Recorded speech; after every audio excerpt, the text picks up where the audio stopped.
You're watching CarTell.tv and I'm Jenny.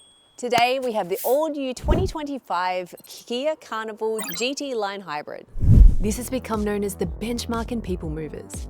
It's a sleek, stylish beast with more features than a Tupperware convention and the fuel efficiency of a Prius on a sugar rush. Let's see if it lives up to the hype. This chunky family hauler also manages to grab that nice, sporty GT line vibe. The boxy proportions scream functionality, but Kia has managed to wrap it all up in a package that's surprisingly sleek. The LED lighting design at the front and rear, the sporty alloy wheels, and the subtle chrome accents just give it enough flair without overdoing it. The powered sliding doors and dual sunroofs make it feel more luxurious than a vehicle designed for hauling around 8 people has any right to be. One nitpick though from a distance, the Carnival still carries that generic Kia family look. It's not necessarily a bad thing, but if you're hoping for something radically different, it's not going to be here. This hybrid has a 1.6-litre turbo-petrol engine. It's integrated with an electric motor that combined offers 180 kilowatts of power and 366 newton meters of torque. It's paired to a 6-speed automatic gearbox and is only available in front-wheel drive. There's also a 72-litre fuel tank, and the official combined fuel consumption is 5.8 litres per 100 kilometres, which is excellent for a vehicle of this size. But keep in mind, real-world consumption often differs, especially if you're loaded up with passengers and luggage. One big downside? The hybrid sacrifices towing capacity compared to the diesel, maxing out at 1 tonne braked versus 2 tonne for the diesel. Now, here's the thing about this smaller turbo-petrol hybrid. So it doesn't feel like a big minivan, but once you get in behind the wheel, it definitely drives like one. The ride is surprisingly smooth, and the suspension soaks up bumps without sending your coffee flying. The Carnival's handling is also impressive. The turning circle and light steering make city driving less of a hassle, despite its massive dimensions. That said, the Powertrain does have its quirks. What is thankfully not like a van is the quietness. It's very quiet. And the suspension, which is much better than I expected and quite comfortable. The turbo-petrol engine can feel sluggish during takeoff, especially in eco mode. It's like the engine takes a second to catch its breath before it gets going. This isn't an issue with the diesel, which delivers power much more effortlessly. Look, if you're someone who values responsiveness, especially with a car full of people, the hybrid might leave you wanting. The diesel, with its extra torque, feels more confident in this department.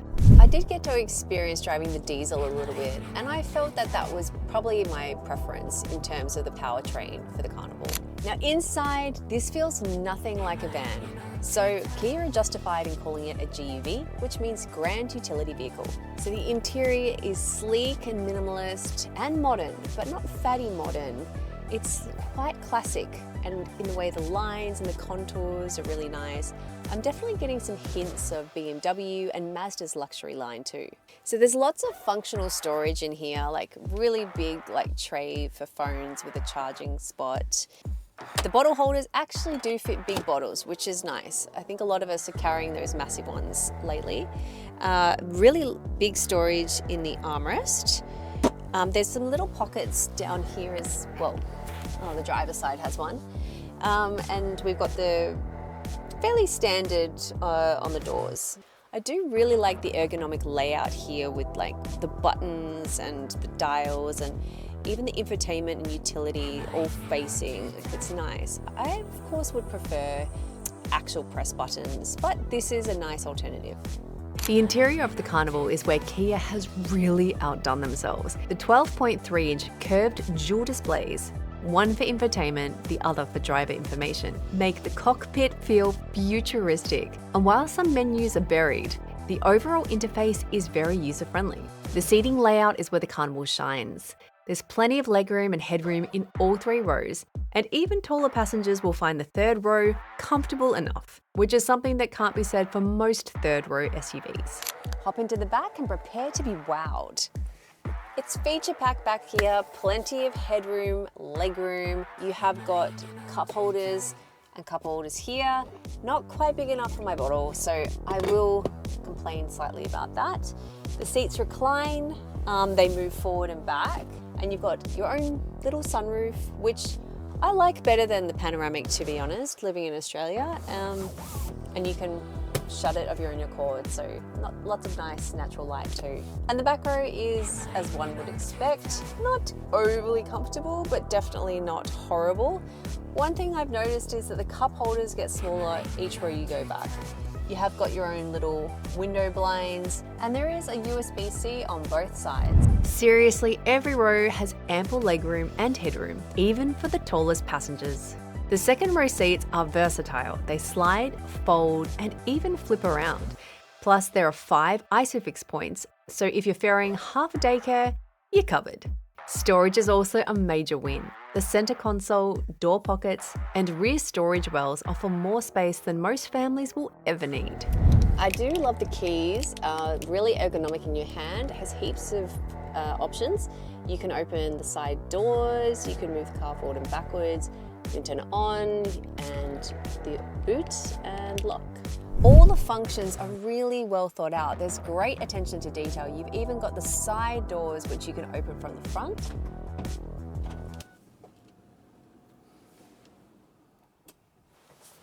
And then you can close them again from the back with the push of the button.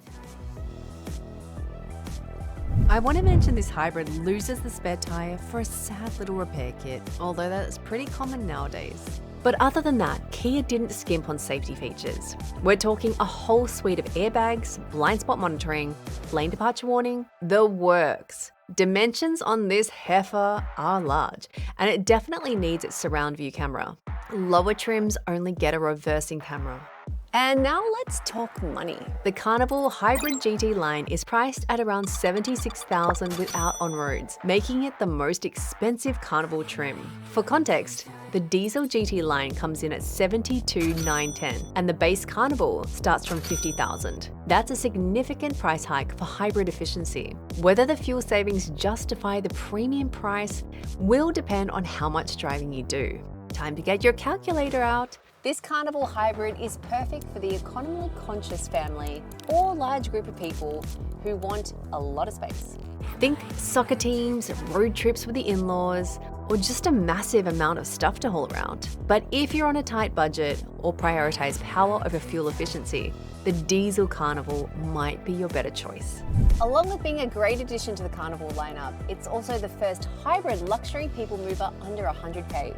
It's stylish, comfortable, and packed with features. While the hybrid has benefits over the diesel, I think the diesel would still be my pick.